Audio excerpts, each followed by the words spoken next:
मजदूर साथियों, अपन सब लोग के मन में सपना था इस महीने के भाई कि वास्तव में ये क्षेत्र बायतू और पचपदरा एक दुबई बनेगा।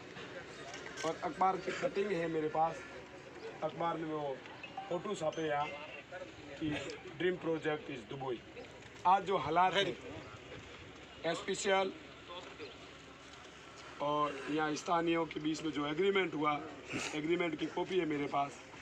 1% उस पर स्पेशल ने काम नहीं किया। उसके बारे में कई बार मैं कलेक्टर साहब से मिला, दौलत राम जी के सानिध्य में हमने, और मेरे प्रात स्मरणीय पूज्य कैप्टन आईदान राम जी ने हमारे को संघर्ष की गाथा शुरू करवाई। उनके सानिध्य में भी यहाँ इतने बड़े टेंट लगाए और हमने संघर्ष किया, मगर वो संघर्ष हमारा चला मगर लंबा नहीं चल पाया। लंबा नहीं चलने का कारण तोड़ने की जो शक्ति कंपनियों के पास थी वो हम समझ नहीं पाए या परख नहीं पाए, या कहीं न कहीं हमारी चूक गई। मगर धीरे धीरे हम लोगों ने प्रयास को ख़त्म नहीं किया।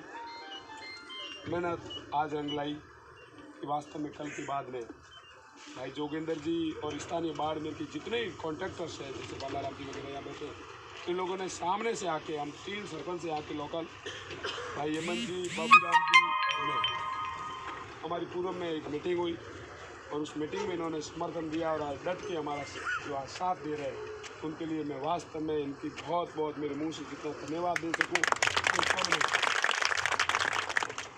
राजनीतिक एक अलग क्षेत्र है और व्यापार एक अलग क्षेत्र है। व्यापार में अगर आदमी का नुकसान कहीं होता है तो आदमी सहन नहीं कर सकता। भाई जोगेंद्र जी जैसे अगर और बालाराम जी जैसे एक दिन का अगर टर्नओवर रुकता है तो बहुत बड़ा प्रभावित होता है। मगर इन लोगों ने वास्तव में अपने दिल की दिलदारी दिखाई और अपने साथ बैठे हैं, और अपन जब तक संघर्ष जारी रहेंगे हमें आशा है और विश्वास भी है कि अपना सहयोग करेंगे। और इसके साथ साथ दूसरा अपना मुद्दा है गाड़ियों का। सही बात है, गाड़ियों का बहुत बड़ा मुद्दा है और लोगों के अंदर एक भ्रम और भावना पैदा कर दी गई कि ये लोग जो बैठे हैं वो लगी हुई गाड़ियों को निकाल देंगे। मैं आपसे कहता हूं कि मैं जिस इष्ट देवता में विश्वास रखता हूं, यहाँ जो ये विराजमान सभा है इसमें विश्वास से कहता हूं कि हम लोग किसी की गाड़ी को निकालने के लिए नहीं हुए, आपके दाम बढ़ाने के लिए बात करने के लिए इकट्ठे हुए हैं। 2 बड़ी कंपनी है जो आज के अंदर काम कर रही है, L&T और टाटा। दोनों की रेट क्या है? टाटा की पूर्व में STM साहब की सानिध्य में इसी SPCL के अंदर दौलत राम जी मीटिंग के भागीदार थे, प्रहलाद जी थे, मीर साहब थे। हम लोग एक मीटिंग की, उस मीटिंग में एक फिक्स रेट तय हुआ। उस रेट तय के अंदर कुछ साधन लगे 0.% के अंदर। बाकी हालात आज की कस की मस है। ये लोग भ्रम और भावना पैदा कर देते हैं कि दौल जी को ये मिल गया, खैराज जी को ये मिल गया, बाल जी को ये मिल गया, जोगिंदर जी को ये मिल गया। उस भ्रम भावना के अंदर अपन लोग साधन ले आते हैं और हर महीने अपनी इंस्टॉलमेंट रहती है।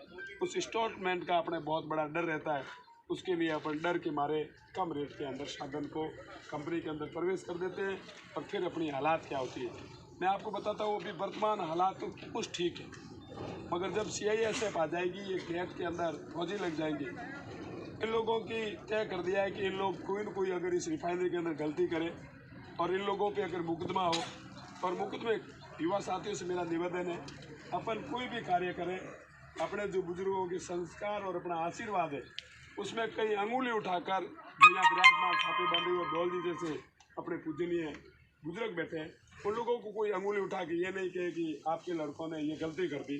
कोई अपने को 2 गाली अगर बोल के भी जाए तो अपन बड़ा पेट रख के उसको सुन लीजिए, अपनी तरफ से वापिस कोई जवाब नहीं होना चाहिए।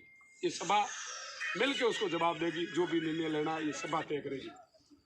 कल रात को STM साहब आए, STM साहब ने हमारे सामने बात रखी, हम लोगों ने उस बात को नकार दिया। हम लोगों ने कहा कि जिला स्तरीय अगर हमारे साथ कमेटी होगी, बात होगी, रेट तय होगा, हमारी कम से कम न्यूनतम मजदूर की जो डिमांड है 700 रुपया एक हाजिरी होनी चाहिए। चौकीदार अगर 12 घंटा काम करता है, एक आदमी पे अगर निगरानी रखता है और उसको अगर वेतन नहीं मिले और स्थानीय को रोजगार नहीं मिले तो इससे ज़्यादा हमारी, मैं कहता हूँ मेरी इससे ज़्यादा कमजोरी हो ही नहीं सकती। मैं स्थानीय जनप्रतिनिधि हूँ और मुझे मजबूरन हो के आज यहाँ इस रोड पे बैठना पड़ा और मेरे सहयोग में ये सब लोग साथी आए उन लोग का मेरे हृदय से बहुत बहुत आभार।